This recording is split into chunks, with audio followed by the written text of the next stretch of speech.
Hey, good morning. Welcome to Hobby Evolution, episode 988. I need a haircut. I need a shave. And here we are. Happy hump day. It's Wednesday. Let's not talk about the Cubs. Brutal. We're gonna talk about the Cubs. Brutal loss. Playing the Braves. What was it? 6-0 lead. Lose the game 7-6. Bullpen fell apart. Par for the course. Suzuki drops that fly ball that leads to 2 runs, then the game-winning run, essentially. Just, I'm not surprised. This is the team. This is the Chicago Cubs of 2023. This is what we have. It's not surprising. It's frustrating, but it is the team. We shouldn't be surprised. I had predicted before this last 4 series against the Rockies and Pirates last week and the Brewers and Braves this week, my prediction was 6-6. So you split the games, which is basically just a little under what your 150 game sample size is. Plenty enough to gauge. Right now, the Cubs stand at 4-3 so far in the first 7 of these final 12 games. My thought process going into it was win 2 each against the Rockies and Pirates, and then take 1 each on the road at Atlanta and in Milwaukee. They ended up sweeping. Who'd they sweep? The Rockies? I think they swept the Rockies, and they only won a game against the Pirates last week. So they did go 4-2. Now I'm expecting the Cubs to go 2-4 this week, off to an 0-1 start, which the game seemed to be in hand, but the Braves that's a scary offense. And that's a scary bullpen in Chicago. Not good at this point. Gassed. Steele started to struggle there in the, 5th, 6th inning. Now you go to the bullpen, a gassed bullpen. And Drew Smiley. I thought the Cubs were going to give up the tying run on a wild pitch because Smiley threw 2 wild. I think he ended up throwing, was it 3? No, it was 2 wild pitches, but a couple in the dirt. It's like they're going to score on a wild pitch from first base. Oh, so hey, you get back at it today. Cubs still cling to that 3rd wild card spot. The Diamondbacks did win. I think the Diamondbacks did win. So you cling to that 3rd wild card spot, and you got to take care of some business this week. You got to let fate play out in some of the other markets. Go baseball. So we're going to talk about the sales process today. And this is something that I've wanted to touch on for 900 and some, well, maybe not quite 900 episodes, but it's something that I went to business school. And when you're in business school, you're taught the sales process. Now, it depends on your professor. There's multiple sales processes, and some professors make their own. My professor had his own, still taught some of the other processes. So I kind of stole is such a harsh word. We borrowed the 7 steps of the sales process for today. And we're going to talk about the 5 steps of the eBay sports card sales process. The reason I want to talk about this isn't to necessarily, well, it is to help you make sales, but what I see a lot is sellers skipping important parts of the sales process. And I'm going to highlight a couple of those, and so we don't lose focus when we're trying to sell cards. I preach all the time, quality and price are your two main components in selling on eBay.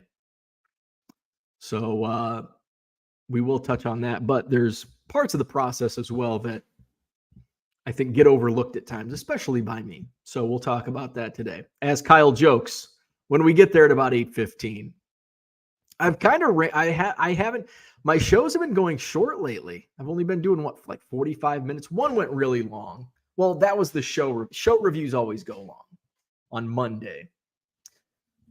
Today's Wednesday. Okay, so Tuesday went short. I think Friday's show went. No, Fridays go long because of we play the game. Okay, so I guess we're not going short too often. Today is Wednesday, right? Yeah. Trash is at the curb. It's Wednesday. We've got a lot of rain. Just rain. One of those weird rains where all of a sudden I'm typing away, and I was running a few minutes behind this morning because I was typing out. So I wanted some banners for today's exercise. And then I'm like, well, shit, I haven't made a thumbnail. So I'm making a thumbnail. All of a sudden I hear this noise. What's that noise? It's raining. It's raining buckets out there. That's what they say here in Wisconsin. It's raining buckets. Holy cats, it's raining buckets. I'd never heard the term holy cats until I moved to Wisconsin. And I had a coworker that said it. And I laughed. And I'm like, she just said holy cats. What the hell? That's crazy. One of my coworkers is like, yeah, like everybody says it here. I'm like, you weirdos. Holy cats, it's raining buckets. So it rained buckets. But just briefly, now it's been typical fall this week. Just gloomy. Things are dying. This is why I hate fall. Things are dying. It's gray. It rains every day. Ugh. Why I hate fall. I do kind of like the smells. I like the smells of fall. It takes me back to going to high school football, especially if you grew up in like a small rural community. You go to a football game, like that's what you do on Friday nights in small towns in the Midwest. You go to the high school football game. And we've got in Anawan, there's a cornfield, the high school is on the edge of town, on the west edge of town. And there's only one street. There's one street that leads you to the school next to the football field. And then there's one row of houses and their backyards are a cornfield. That's that 2-block stretch. Farmers are harvesting and you get that crisp fall air with the corn stalks or whatever the hell they're harvesting, whatever's left over, I guess. It creates this fall high school football smell.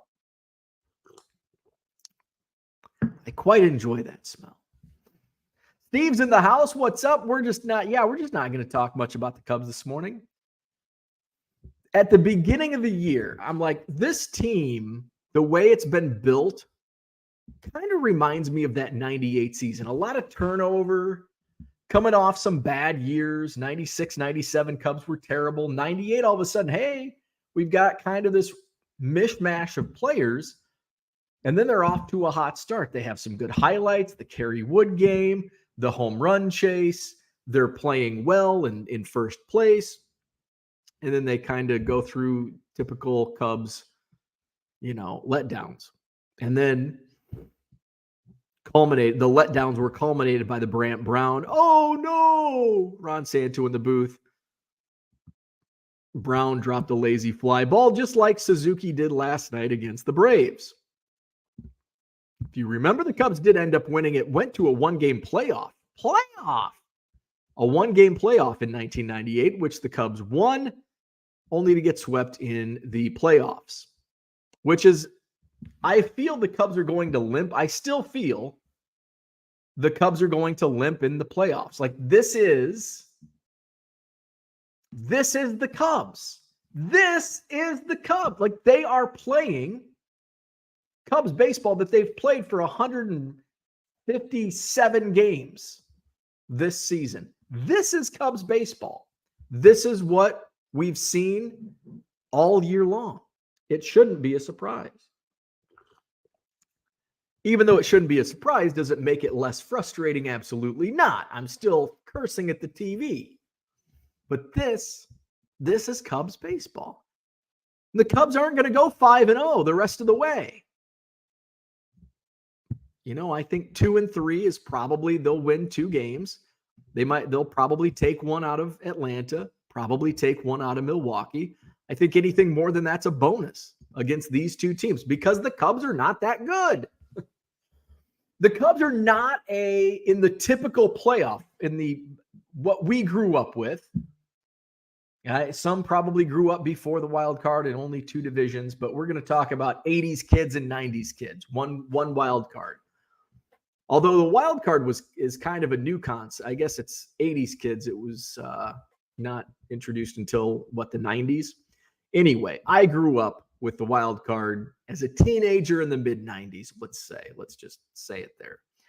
So in that playoff, one wild card, obviously the Cubs are not a playoff team. And that's what this team is. This team is not a playoff team.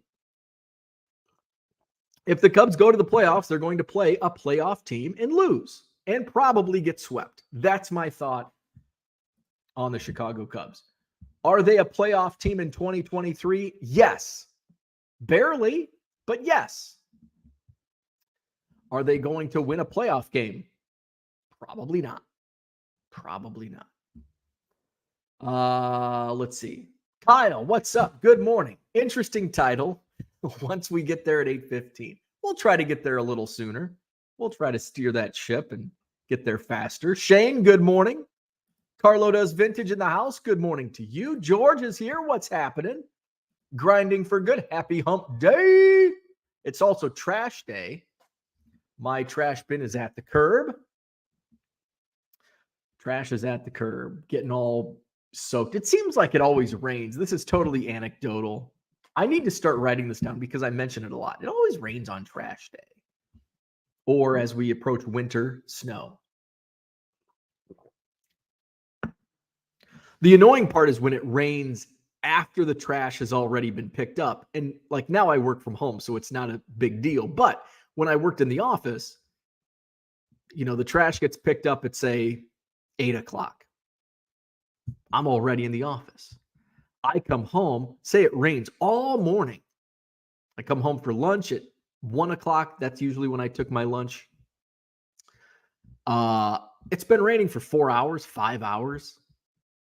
I gotta dump the frickin' the can. There's always like paper left over, so it gets garbage in the street, in the curb, but I don't want to put it in with a frickin' bunch of water. Good morning, Steel Cards. Victor's in the house. Good morning. What a 2-week disaster in Chicago sports. I'm still hurting from last night. That was a gut punch loss. I went to bed angry and upset last night. That was one of those losses that you take personally. That was a loss that you take personally. Most losses, I just brush it aside.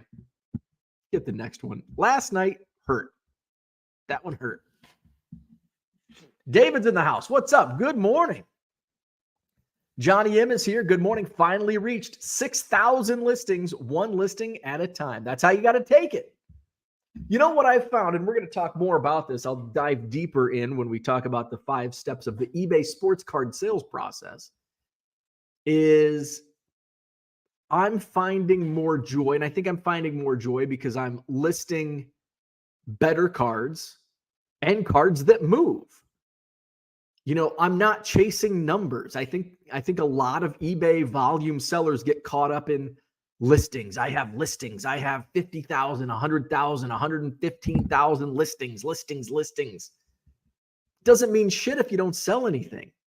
Sales count. Listings don't. Is it nice? Is it a marketable number? Absolutely. Absolutely. But if you market it, hey, I've got 100,000 listings in my eBay store. Come shop. And then you go to your eBay store and it's filled with 90 Donruss and 91 Fleer. It's like, oh, this sucks. You have 100,000 shitty listings. So what I found this week, since I bought a ton of inventory over the weekend, and I'm listing Jackson Holiday and Jackson Churio and all this, I'm moving it. Of course, there's also what's your buy-in, which is, we're not going to touch on it in these 5 steps, but that's kind of in step 1. But acquiring it at the right price is one of the most critical, probably the most critical aspects. And it's not easy. That part's the toughest part, is sourcing at a price you can sell. Nobody can teach you that. You can be taught what to look for, but you actually have to go out and do the work. You have to go to card shows. Somebody said, I haven't been to a card show in so long. Are they even worth it going to find deals like this? Fuck yeah. 100%. I source 95% of my inventory from card shows. Somebody else in the same thread, it was from this past weekend. The woe is me, I never find deals like this. You're not looking, most likely. If you are looking, you're not looking hard enough, because those deals are out there. C, most of my deals, again, 95% come from shows, my inventory. How do I find those deals? You got to look, but most importantly, you got to build relationships and network. And once you start building relationships and networking, all of a sudden you're turning deals away, which I do on a consistent basis. I'm not going to buy that. Maybe it doesn't fit what I'm looking for at that specific time. My guy Steve that sold me a bunch of cards, 2 weeks ago? He actually brought that stuff over 6 months ago, 4 months ago, 5, 6 months ago. At that time, I was not buying. I told him, I'm not looking for this right now. Once I get settled into the new house, say September, I'll buy it. I am interested, but don't wait for me. Don't wait 6 months for me. Go sell it to somebody else. And he's like, I'll put him in a corner. I'll wait. I know you're good for it. And I was. And he came over, we made the deal.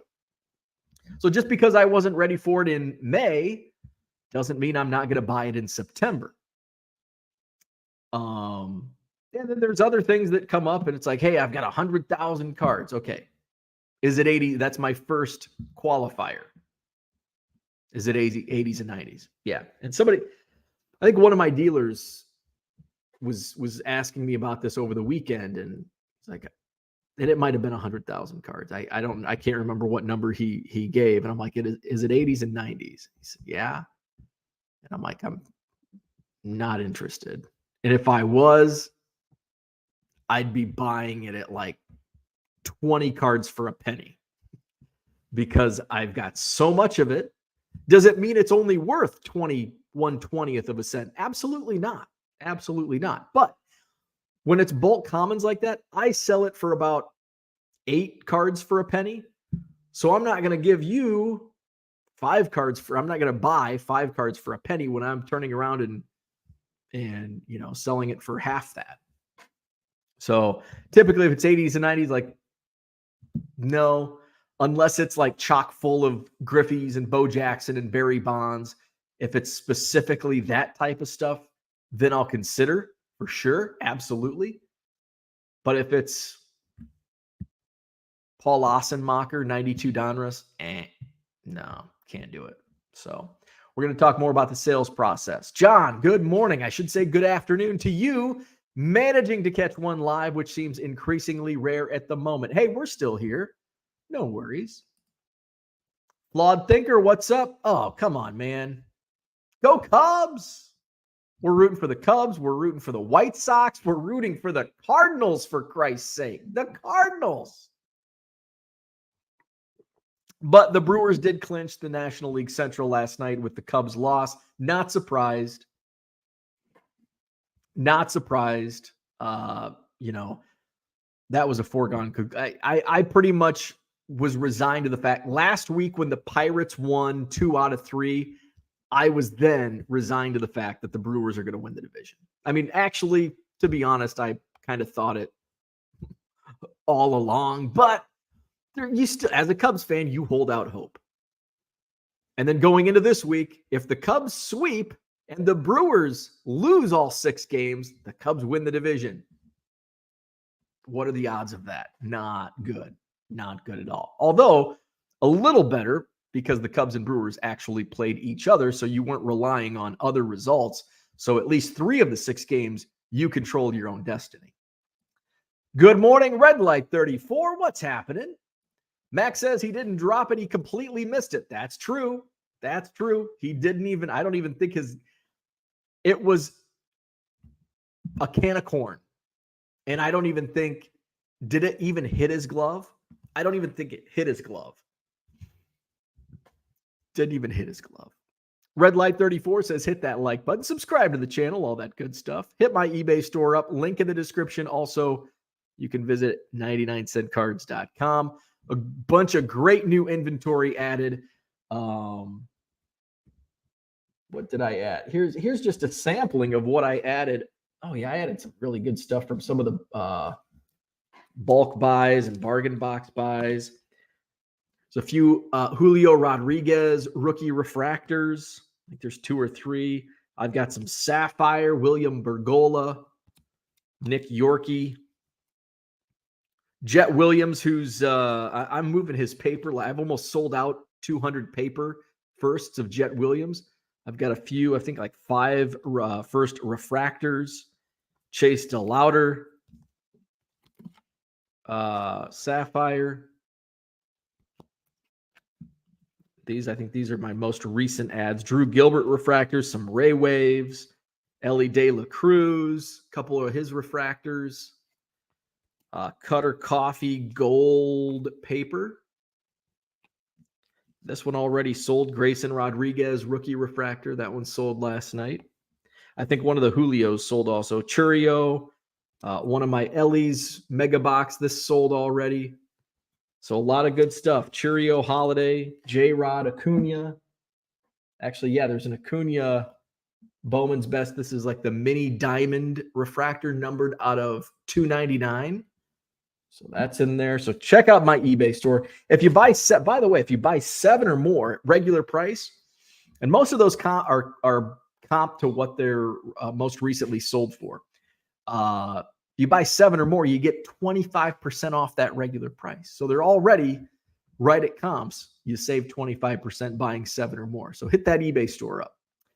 Mark, good morning. Tough one for the Cubs last night. Hey, at least your Mets didn't lose, right? Although we're rooting for the Mets and Marlins. Go Mets. John says it was a good day, bad day for the Rockies. 1-1, but lost the other, which was the 100th loss of the season. Ouch. That is a big ouch. Don't want those 100-loss seasons.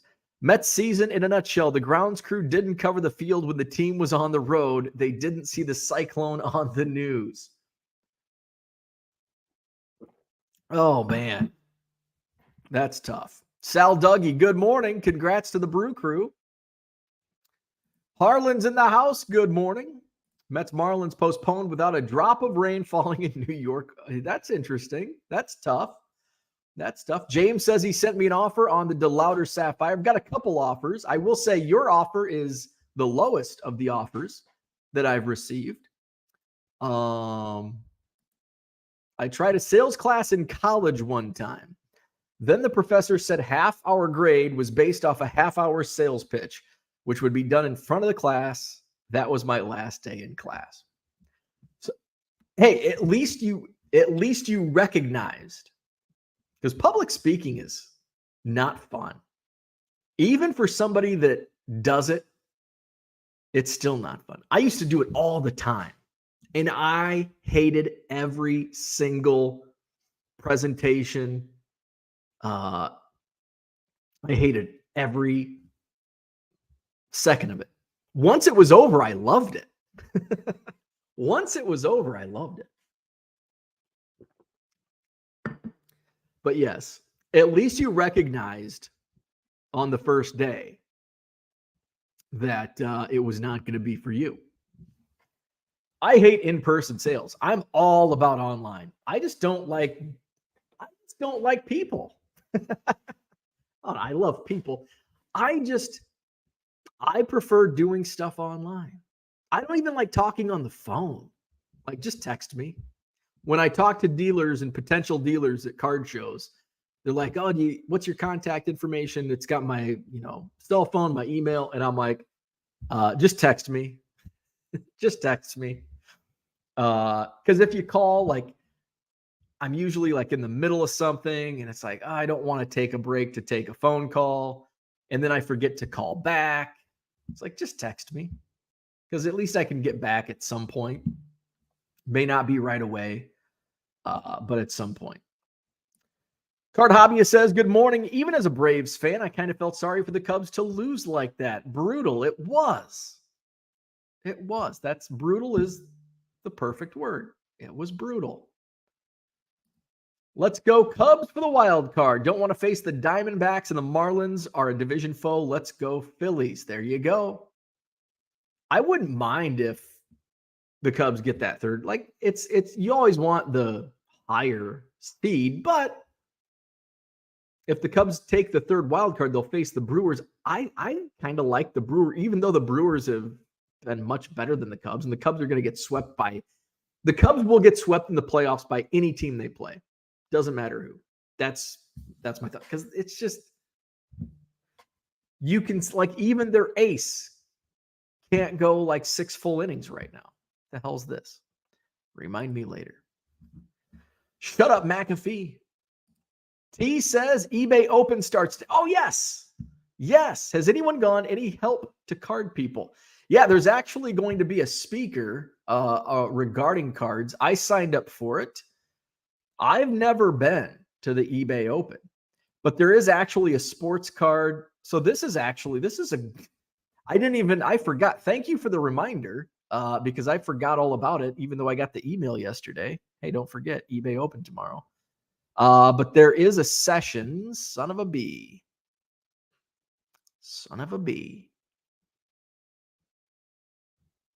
But there is, I'm pretty sure there's a session regarding, like, with somebody in the trading card category, with one of the people that are in charge of it.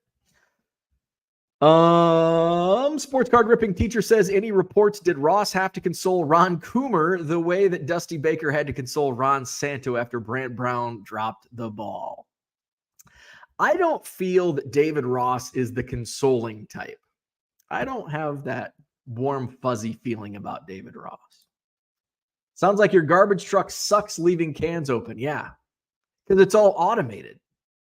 The truck comes around, and they have this robot arm that comes and picks it up, and then it goes, and then it sets back up, and then usually the thing just flops wide open. It's actually pretty cool if it's not raining or snowing. Or it's also not cool when they used to, and I thought it was because I always had my Cubs flag flying at my old house. They would, this pissed me off so much. They would, now it's not a problem because I'm not like at the office and trying to get into my driveway. So the cans were like on the curb, away from the driveway.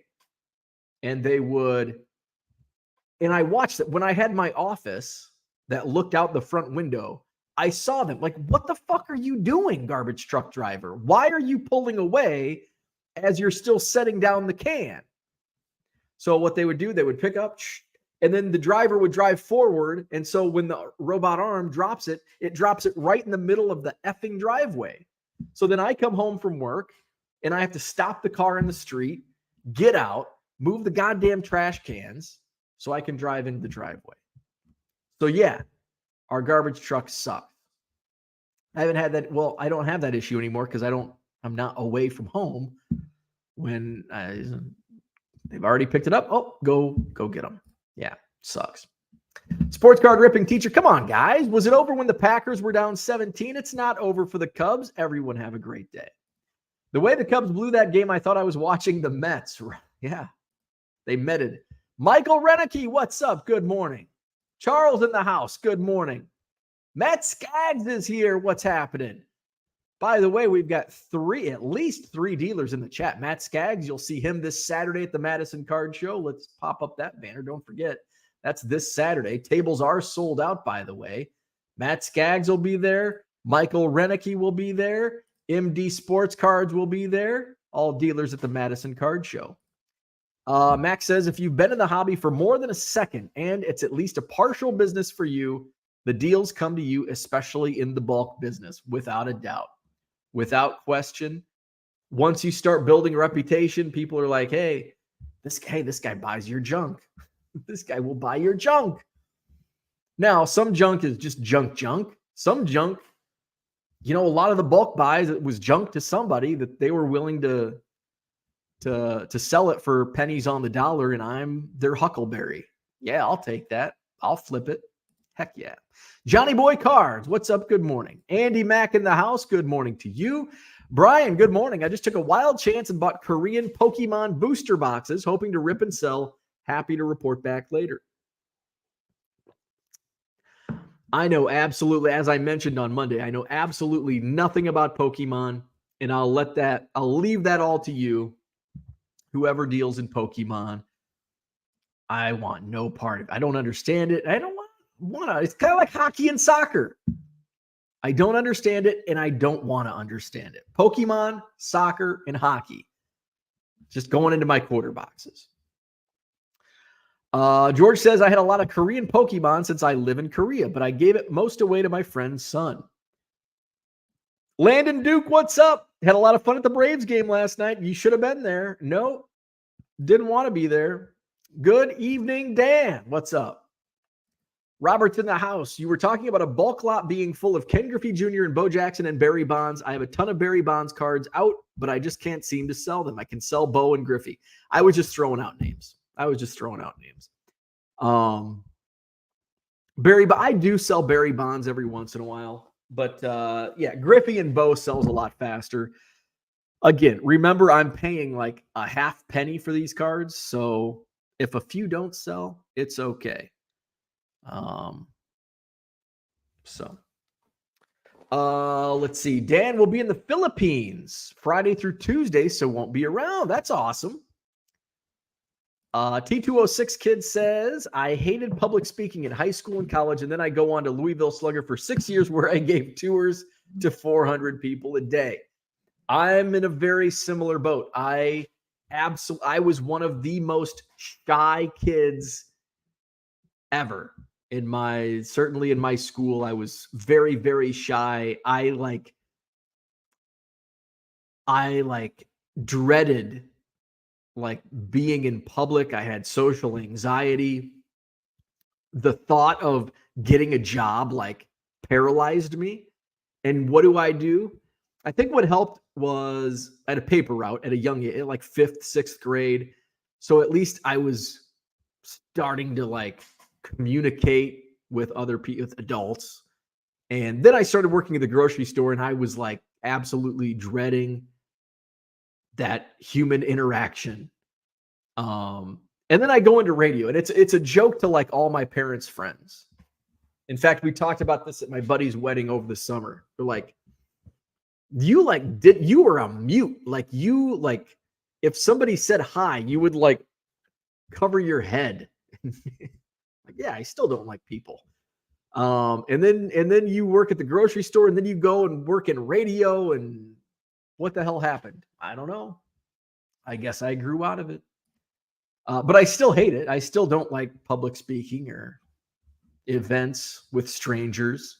George, what's up? Wish I was getting out of the country, but I'm just here until January. James has been buying those for 8 to 9. So the last 3 sold were on Chase DeLauder, First Chrome Sapphire. Let's see. They were all best offers.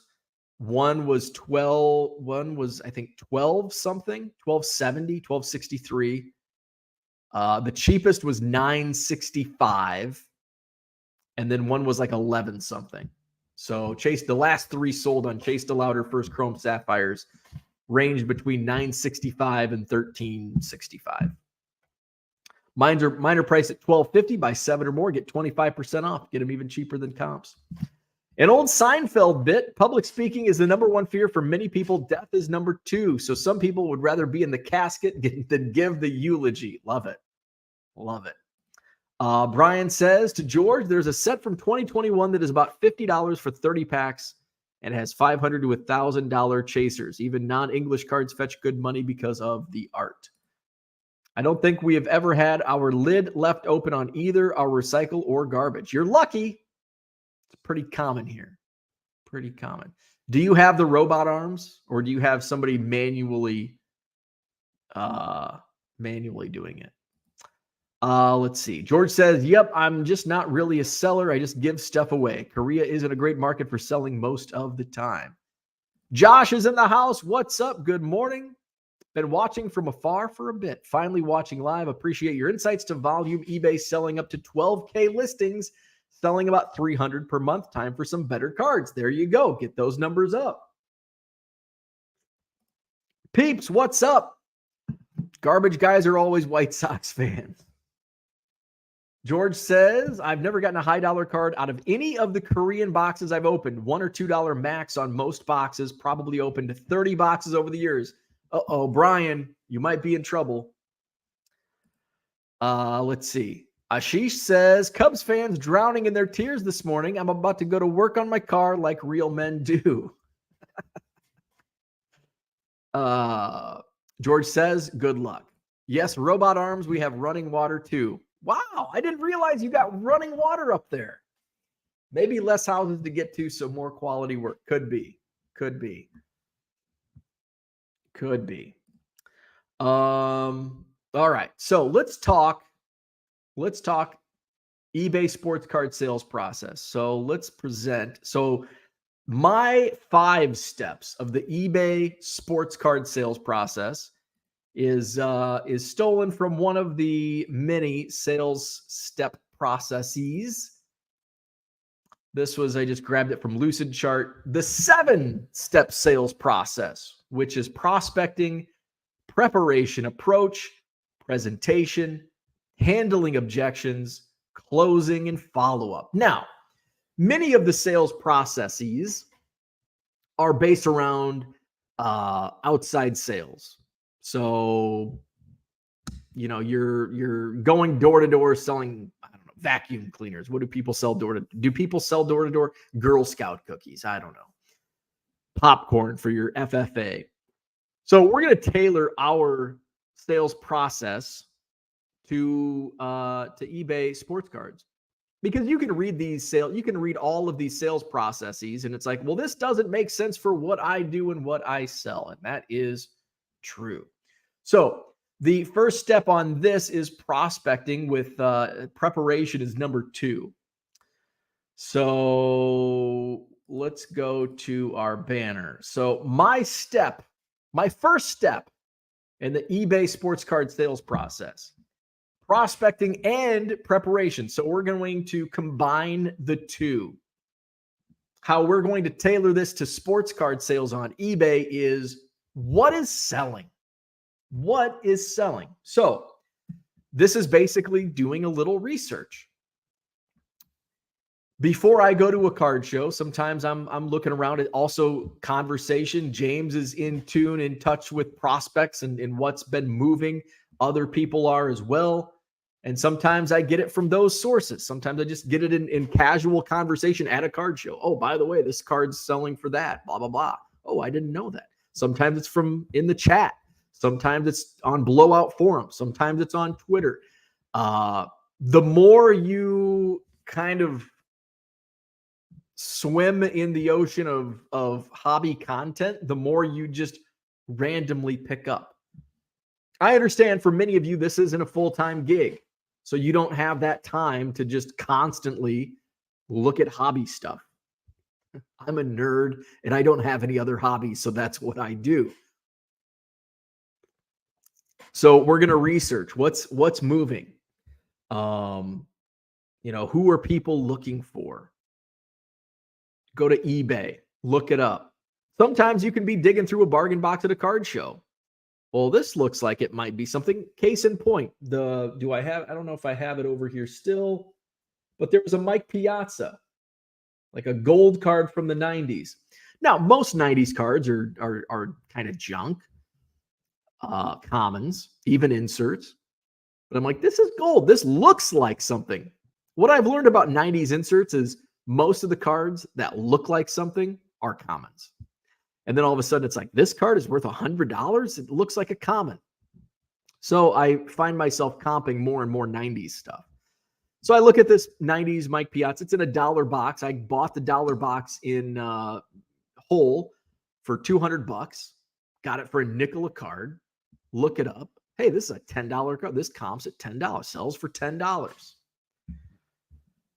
So that reminds me, there's something else that I want to touch. Maybe we'll talk about comps tomorrow. We've talked about comps a lot, but I overheard some conversations yesterday that I want to kind of tailor into cards. All right. So where was I at? It's $10. So sometimes you can do that. Like sometimes what I do, one of my strategies is if I'm looking through a $5 auto box, $5, I'm not typically going to take a chance on a card if I don't know what it is. If it's in a quarter box, sometimes a dollar box, depending on what type of volume I'm buying, I'll be like, this might be worth something. I'm just going to buy it. At worst, it'll go for $2 in my eBay store. But on a $5 card, I don't want to sell it for $2. Sometimes that happens, but we want to avoid that at all costs. For most of the time. So sometimes you can take a look, and what I'll do, my strategy, I'll look through a $5 auto box, Bowman Chrome Autos. One case in point, same dealer had $5 boxes filled with autos and relics and different stuff. There was a first Bowman Chrome Auto, Hyun Il Choi of the Dodgers. And I'm like, I remember he was kind of collected when it came out. I wonder if $5, if I buy enough, I can get these down to $4. Maybe if I find a whole bunch, I can get them down to like $3. So I went back, and so I'll look through, and I'll kind of keep in mind, like, okay, there's a Hyun Il Choi, there's a couple others. I'm going to go back to my table because I got people there, so I don't want to be away from it too long. I'll start looking up Hyun Il Choi. Oh, it's basically a $5 auto. Okay, so I'll look at the next one. What's this one worth? Oh, okay. So there wasn't really much that I could do with from the cards that I saw that I placed in my memory to, okay, I'll go back. If this is a $15 card, maybe even a $10 card, take a chance on it.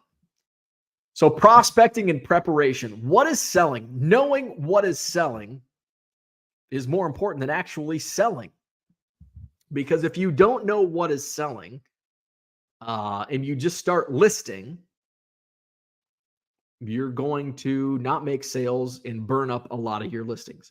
And I think this is a step that many volume sellers on eBay are skipping. And this is why you may be struggling in volume sales. You have volume listings, but you're not selling in volume. You're trickling in the sales.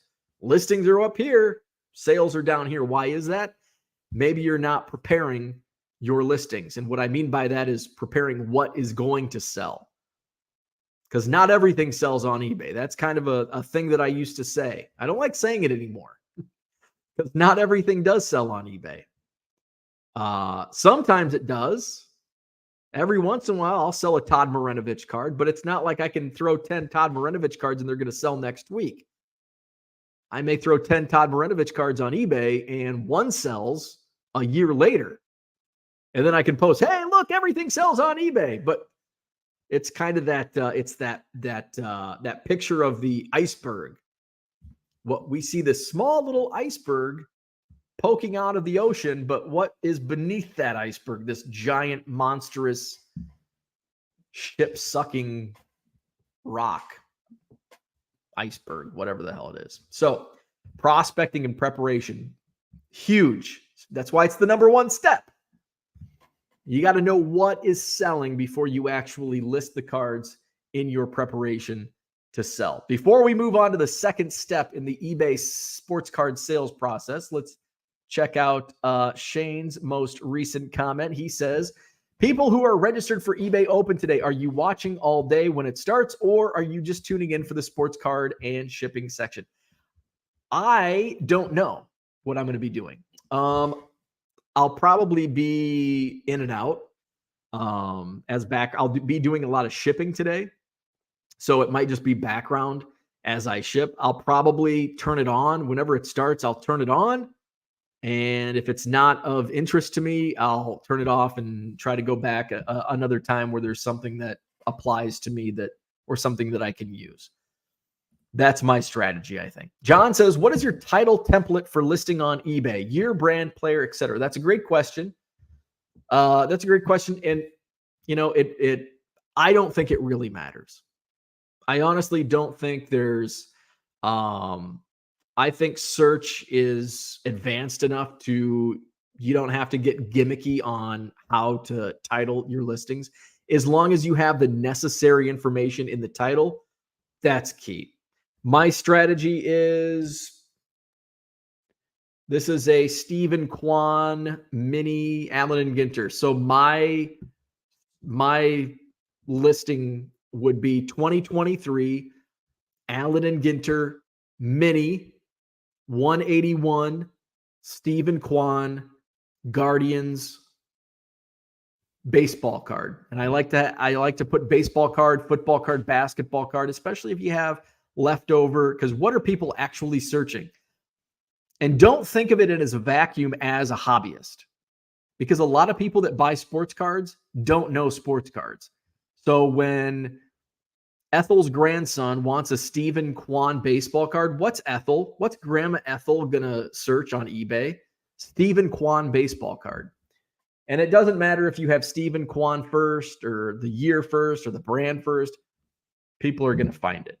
So I do year, product, insert name, number, player name, team name, baseball card. That's my template. Robert says, what are the steps to ask Seller Hub who is top 10 players selling? I look at Card Investor trending list also. You can go into Terapeak. You can go into Terapeak and search that. You can just, if somebody like, oh, hey, I heard Blake Snell's selling, type in Blake Snell. There's so many places you can look for it. Blowout forums. Now, it's going to be a little tougher to actually get that information. I mean, there's going to be times where you're going to have to do some work on your own and not have other people compile it for you in a list. So it's most of the time you're just going to have to gather the information on your own. You can use Terapeak. I don't use Terapeak. Every once in a while, I'll get on there and I'll look at stuff, but I'm looking at so many other things that I'll look it up, I hear, this prospect is selling. He's getting ready to make his debut. Oh, okay. I'll list. And also when you're doing low end, it's not, I'm not going to say it's not as important, but it's, at the low end market, there's like a price. There's little fluctuation when you're dealing in low end.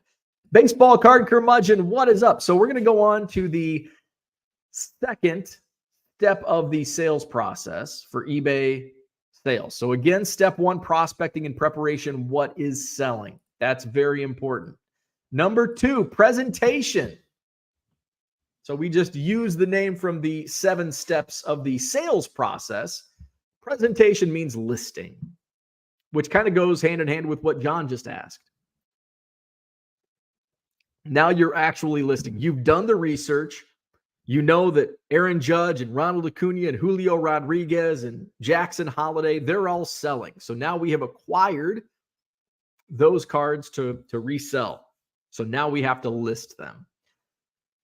Now, you can list, oh, hey, Jackson Holiday is selling. Well, you have to look at comps. What are Jackson Holiday cards selling for? And there's also, we're going to use the Chase DeLauder. We're going to use the Chase DeLauder example. So Chase DeLauder, first Bowman Chrome Sapphire. Actually, you know what? We can share our screen. We're going to go to 130 point. We're going to look up Chase DeLauder. So now it's like, okay, hey, I heard Chase DeLauder. We did our step one. We were prospecting and preparing. And we learned that Chase DeLauder is selling. And his market is up. So we're going to look up. So we've acquired a Sapphire Chase DeLauder at a really good price. So now we're going to list it, but you got to know what it sells for. I could throw $20 on it. It's probably not going to sell. And you could say, well, I thought Chase DeLauder was selling. I've got a first Chrome Sapphire in my eBay store and it's not selling. Why? Well, price. Are you overpriced? So Chase DeLauder. Where is Chase? Let's narrow it down so we get the exact card, BDC 49. So we're going to take a look at Chase DeLauder's first Sapphire, BDC 49. We're at 130 point because a lot of them on eBay were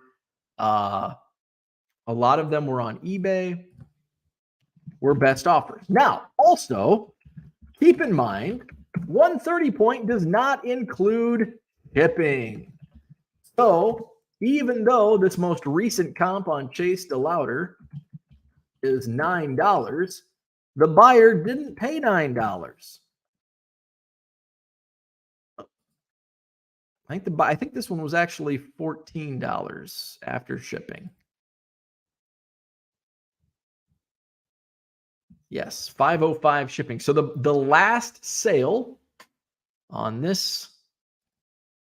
Oh, we got to stop the screen. Let's present. So let's first show you 130 point. So this is presentation. This is in the listing process. 130 point. Okay. So there you go. The very top is Chase DeLauder. So the list price was $13. The best offer was accepted for $9. Now, keep in mind, 130 point does not include shipping and handling. So it sold for $9, but what did the buyer actually pay? The buyer actually paid, man, I'm slow at this. I'll get better. There you go. There's that best offer, $13 plus $505 shipping. So the most recent Chase DeLauder first Chrome Sapphire actually sold for $14.05. I don't like comping just based on one sale. Now that is the most recent sale, but while we're on eBay, let's go down to the next one. That's a graded green. Here's one, $11.99 plus 65 cents. Shipping, sold on September 17th, about 10 days ago. So, and then we've got one down here, September 21st, sold for $12.50. Best offer was taken, 63 cents. I think this one here was actually a best offer. Maybe it wasn't. So we've got $11.99. So both of these are about 65 cents shipping. So $11.99 and $12.50 with a best offer. Let's go back to 130 point. And there we go. So can you see it? Okay. So we have to scroll down past the green. So that was actually $8.99 plus the 65 cents. So it sold for about $9.65 after shipping. And then this one sold for $11 plus 65 cents. So that was $11.65. So we've got a $14 sale, an $11.65 sale, and a $9.65 sale. So my price in eBay is $12.50 with free shipping, which is very competitive based on the comps. Also, I have to take into factor that I have a 25% off sale, or 25% off. It's a year-round sale. when you buy 7 or more cards at regular price. So if you buy that card along with 6 other cards at $12.50 times 25%, you get $313 off. So you get that card for $9.37 if you find 6 other cards in my eBay store. And of course, you'll get those 25% off. So if I priced mine at the lowest comp and somebody buys 6 other cards, they're getting it even cheaper. And I'm leaving money on the table. So those are some examples of how I'm pricing, my strategies behind pricing. Am I going to be the lowest comp? Not all the time. Sometimes, but not all the time. Especially on products like that. If it's Sapphire, First Chrome, a prospect that's starting to take off, Jackson Holiday, Churio, stuff like that, I'm going to be a little more I don't know what the word I'm looking for, but I'm going to be, less likely to be the lowest comp, especially taking into consideration my 25% off deal. So, because I'm losing an additional 25% off if somebody buys 7 cards. So, before we move on, so that's presentation, listing. So once we've prospected and prepared, we know what's selling, what is selling on eBay. We've done the homework. Now we've actually gone in and acquired the cards that we're going to sell. Then we go to step 2. We are presenting the cards for sale, which is basically just listing, but we're having to do some homework on, well, what's it actually selling for? What's it comping at? What are the latest sales and all that good stuff? JW in the house. Good morning. Thanks for all the tips. You bet. Red light says hit the like button. We're going to go on to the third step of the sales process. I'm hitting buttons. Okay, there we go. Step number 3, handling objections. Now, in the regular sales process, you're handling objections by you're calling up a company. Say the company I worked with. This was one of my clients when I worked in transportation, Soil Biotics, Kankakee, Illinois. Thank you for the mug. I call up, say I'm cold calling. Corey, who is my client, he answers, Soil Biotics. And I do my spiel. And he's like, nope, sorry, I work with, say I'm John from C.H. Robinson. He's like, sorry, John, I work with Bo up in Madison. And he does good work. And we've had a relationship for several years. I'm not going to switch over even for $50. It's more of a relationship transaction than it is, or it's a relationship based rather than transaction based, right? I'd rather work with somebody for $50 more that I know and trust, gets the job done. I don't have to worry about it. So John now has to handle that objection. Well, how can I overcome Corey's objection that he's been working with Bo for 5 years, 7, 8 years, and he doesn't want to switch? If he doesn't talk about money, then he can say, well, I can do it for what's Bo doing it for? Oh, I can beat that by $1,000. And then you gotta, if he gets the business, you gotta hope Corey's probably gonna go back. He's like, hey, John from C.H. Robinson just called me and he can do this for $1,000 less than what you're quoting me. And in many cases, I knew John was full of shit. And I'm like, Corey, John's full of shit. I'm like, I tell you what, do it. See if it gets done. And many times in our 7, 8 years of doing business together, it was like a game. He's like, all right, I'll give C.H. Robinson the business. See if he can get it done. 9 times out of 10, 9.5 times out of 10, guess what? Corey calls me. Hey, John couldn't get it done. No shit. I told you. And that's how you build relationships. You just got to be honest. And a lot of people in that business, they're like, well, John can do it for $1,000 less. Okay, I'll match it. Because you're desperate for the business, desperate for the sale. You can't be desperate. You can't, you've got to hold on. So how do you handle objections on eBay? What are objections on eBay? First, you got to know what the objections are. The number one objection on eBay: my cards aren't selling. Not even really, it's not a customer objection. It's just an overall objection. Your cards are not selling. You've got to figure out why your cards are not selling. And I think most volume sellers, and we're going to tailor this to volume sales because I think that's what a lot of people watch this for, and a lot of people are doing volume sales, and it's picking up. What I see, and it's kind of like skipping the first step, preparation, prospecting and preparation. I see a lot of volume sellers are skipping that step in the sales process, and they're also not necessarily skipping step 3, handling objections, but they're not paying attention, right? And what I mean by that is they're aware their cards are not selling. They are aware that there are objections, but they don't want to believe that they're the root of the problem. And what I mean by root of the problem is quality and price.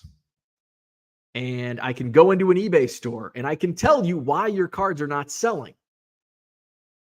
A, there's just no demand for those cards. If you're listing junk wax, even if it's Griffey and Bo Jackson, they're not flying off the shelf. Hell, even Jackson Holiday, it's not like I list those and the next day they all sell. It takes some time. Eventually, I'm comfortable in the prices I have set. They'll sell. Don't get desperate.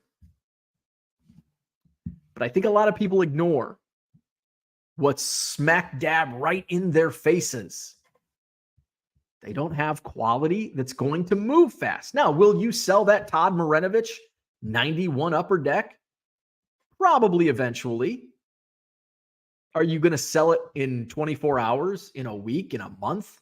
It might not sell in a year. I'm still making some sales on cards that have been in my eBay store for 3 years. Now, I would not recommend stocking your store with stuff that might not sell for 3 years. But sometimes in the volume game, that's just how it goes. Now, you could have good stuff. Say that Chase DeLauder, where I'm priced competitively at $12.50 free shipping. If I'm priced at $25, it's not going to move. It might move if he comes out and breaks out like Julio Rodriguez in a year or two, if that happens. Big if. But it's not. Why is my Chase? You said Chase DeLauder is a hot player. How come he's not selling? Well, you have the right card, but you don't have the right price. And I think one of the problems people have with not accepting the fact they don't have the right price is A, they're emotionally attached and they think it's worth more than what it actually is, which is something that I want to touch on tomorrow when I talk about comps. And B is that they bought it for $10. Well, if I sell it for any less than $15, I'm going to lose money. Sometimes you have to. You're either bird in hand, right? Either $10 now, or you're just going to play the waiting game, and it might drop to $5 and you lose even more money. It might drop to $1. It might go in your quarter box in a couple of years. A lot of things can happen. More bad than good, right?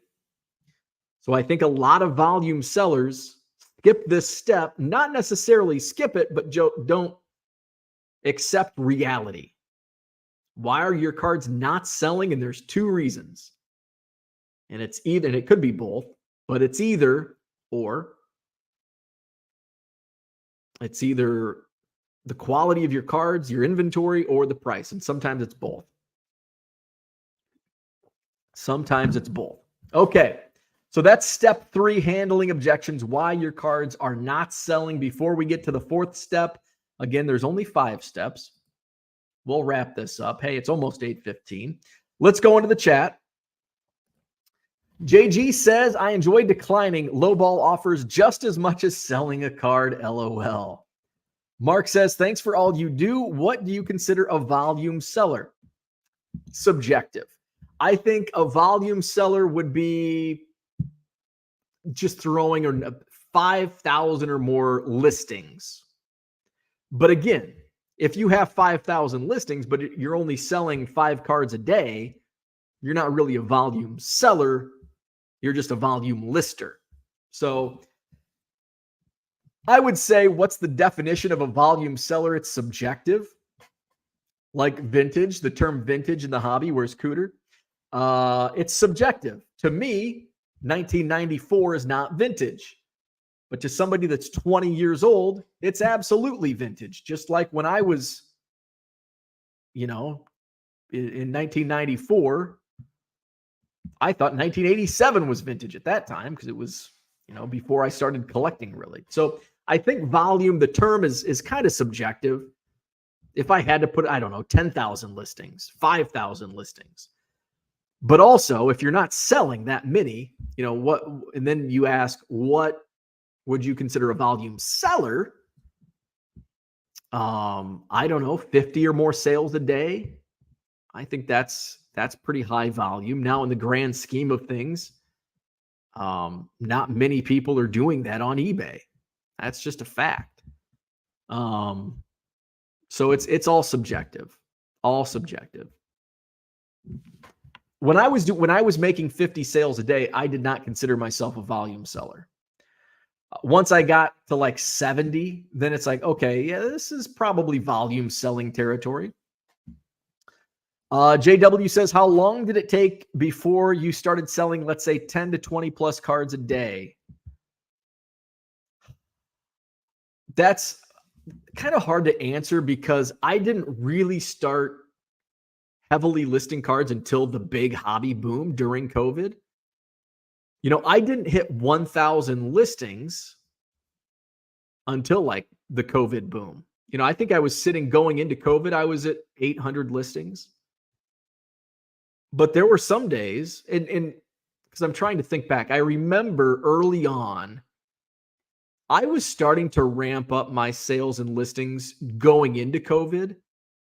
Because I remember there was a day in like February, I didn't make a single sale. And I'm like, wow, this is the first time I haven't made a single sale in like 3 months. There were some days where I was doing 15 a day. There were some days I was doing 3 a day. There were some days I was, may have been doing 20.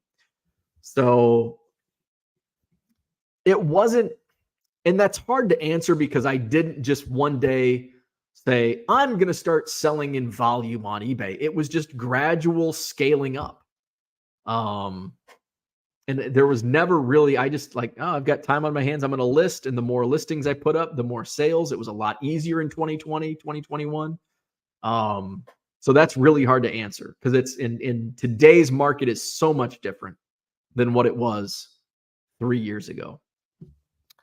Tanked Up Threads, good morning. Just popped in a bit late. A question, what tier store are you using? I am using the premium store level. I'm at the premium store level.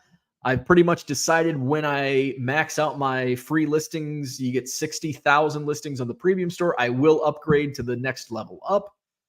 But I probably won't go to the enterprise, which is like $3,000 a month. So the Anchor store is the next level up from premium, and that's $300 a month. So I'll go to that store level. That's also why it's key to have strategies in place for listing, because you don't want to list a bunch of junk that doesn't move very fast.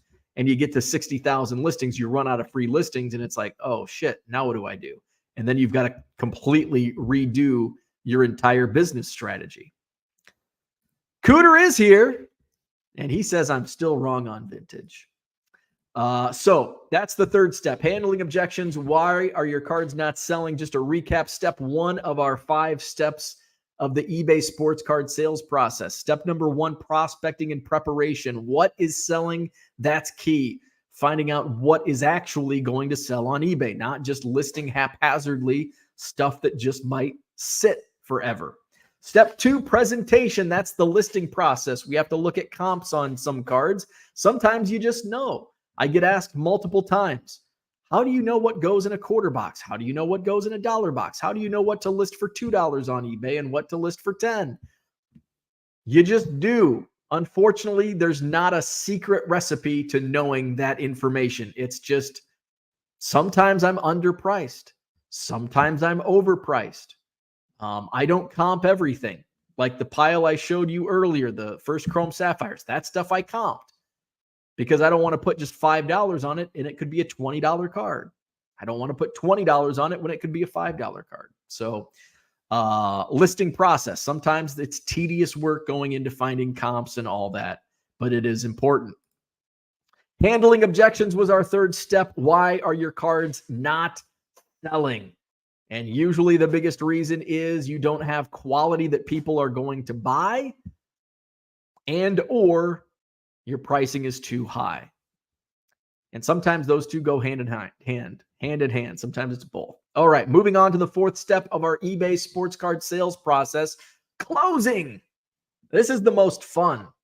This is the funnest part of the sales process, making the sale. Now you have made the sale.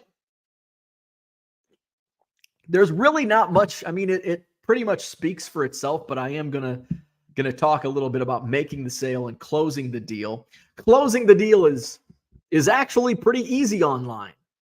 It's not as easy when you pick up a phone and you have to call Corey at Soil Biotics and say, "Hey, buddy, you got any loads going to Florida that I can get?" Now you got to close that deal. Yeah, I sure do. I'm like, oh, all right, let me run the numbers. Okay, I can do this for $6,000. Ooh, John over at CH Robinson said he can do it for $4,500. Well, John's bullshitting you. Give John a chance. If not, give it for me to $6,000. All of a sudden, John falls through. Guess what? I get it for $6,000. Sometimes it doesn't work like that. Sometimes John might have found a $4,500 truck. But online, it's a lot easier. You don't have to have sometimes difficult conversations. Sometimes we do have to have difficult conversations on eBay, but I say it's less common than in real world sales issues. Making the sale, closing is the most fun part because that's the money's in the bank, right? The money's in the bank. But there is something key to this that can keep you rolling over and over and over. And I think this can sometimes be glossed over. And again, this is not something you can just learn. You learn by doing, but you have to steel trap this information. Say you go and you source a bunch of, we used Barry Bonds earlier. Say I listed 100 Barry Bonds cards, and all of a sudden I sell one. Hey, I sold a Barry Bonds card. Great, you made the sale. Might not be good. And why is it not good? Because 3 months ago, you listed 100 of them, and this is your first sale. That's crucial, critical information, because now you know Barry Bonds might not be a hot seller. You're not going to be paying attention to Barry Bonds in those bargain boxes. On the flip side, Ken Griffey Jr. You list 100 Ken Griffey Jr. cards, all of a sudden you sell 40 of them in the first 2 days. Hey, I'm making good profit. What are you selling? What's your net profit on these sales? Okay, now you have a number in mind. I can go buy Ken Griffey Jr. If I can get them for 10 cents a piece, I know I've got room to make this work. And I know I'm going to sell them fast. Sometimes it's important to know what is selling, but it's just as or more important to know what's not selling. So closing and making the sale. It's not just, hey, I made the sale and go about your day. Retain that information and use it for your next purchase. And so you can rinse and repeat and continue doing this over and over again. It is fun, but there is still, part of some work to do in retaining that information. If you can't retain it, a lot of times it's just a steel trap in my head. I know what to look for. Not all the time. It's not, I can't pick up a bargain box and go through it and tell you every card in there. A lot of times I have to go back to my table, look up, or sometimes I just pull my phone out, look up, what's this? But once you make the sale, take note. If it's not stuck in your head, if you can't remember things, I can remember this stuff, but I can't remember to take the trash out most days. Write it down. Get your notes. Get your notes out. All right. So making the sale. It's fun, but there's still a little work to do. Before we get to the fifth step, let's take a look at the chat one more time. Is there a trick in getting the tracking for ESE to be more consistent? Unfortunately, no. There is no trick involved. It's a crapshoot. Dan's in the house. What is up? Good morning.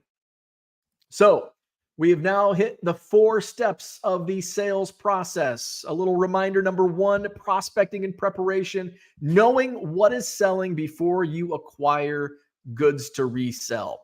Prospecting and preparation is our first step in the sports card sales process on eBay. Number 2, presentation, listing, getting those comps, knowing what items sell for, pricing them appropriately so we can later make a sale. Presentation.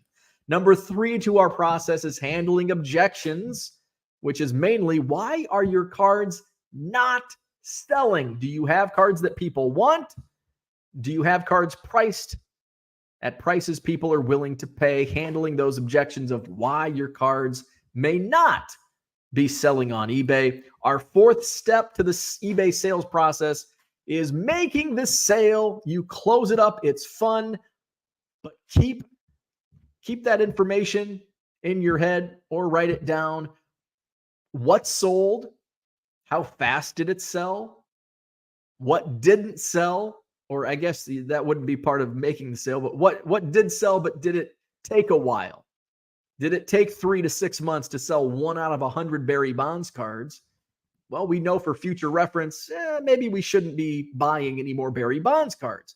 But if Ken Griffey Jr. is selling fast, what can we make on margin on Ken Griffey Jr. cards? What's our buy-in price got to be?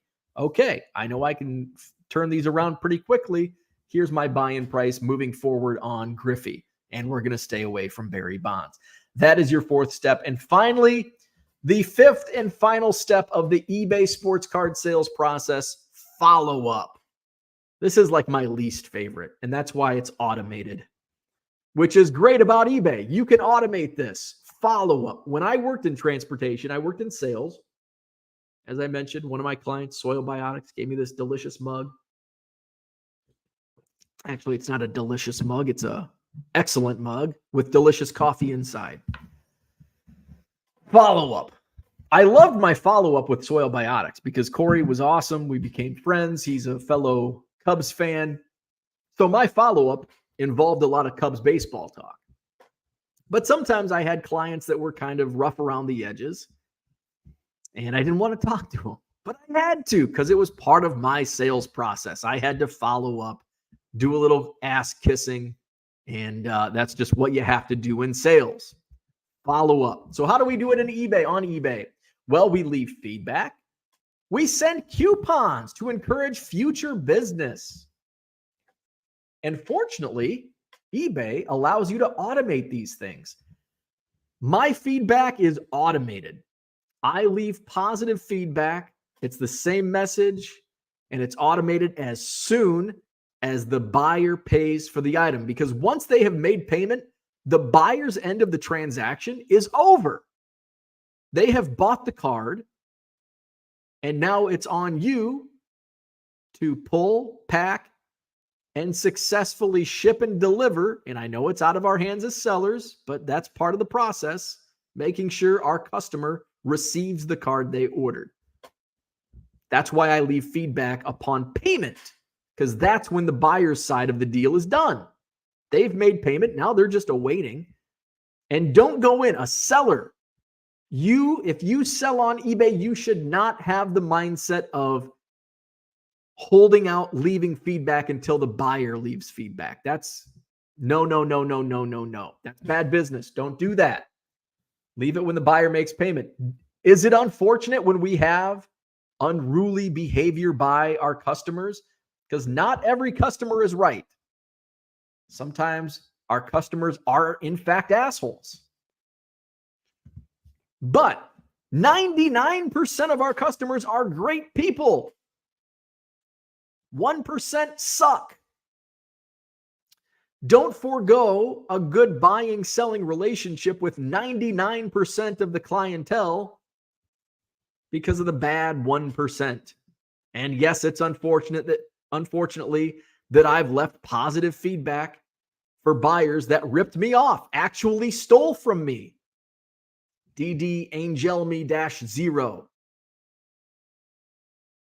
Opened a return on a Yadier Molina rookie, sent me back a Luis Patino rookie, then left me negative feedback. Filed a claim and still somehow eBay awarded him the money back. I got a negative feedback. I lost my Yadier Molina rookie card and I was out $5. And he got positive feedback from me because I left it upon payment. But that's happened once out of 100,000 times. And I don't have to, and I've also seen my feedback, my positive feedback has increased when I started automating it to be left after payment is made. So leave feedback. Important. I know it sucks if you're not automating it. That's why you automate feedback. Please automate your feedback. You're wasting way too much time if you're not. That's part of the follow-up in our sales process. Leaving feedback and sending coupons. Send coupons to past customers. Go into your marketing tab. Send a coupon. Might be 25% off. Might be 50% off. Might be buy two, get one free. But encourage future business. Encourage future business. So that's part of the follow-up. So that, my friends, is the 5 steps that I have created for the eBay sports card sales process. Prospecting and preparation, what is selling. Presentation, we got to list those cards that we have acquired. Handling objections, mainly why your cards may not be selling. We close the deal, we make the sale. How are we going to keep doing this over and over again?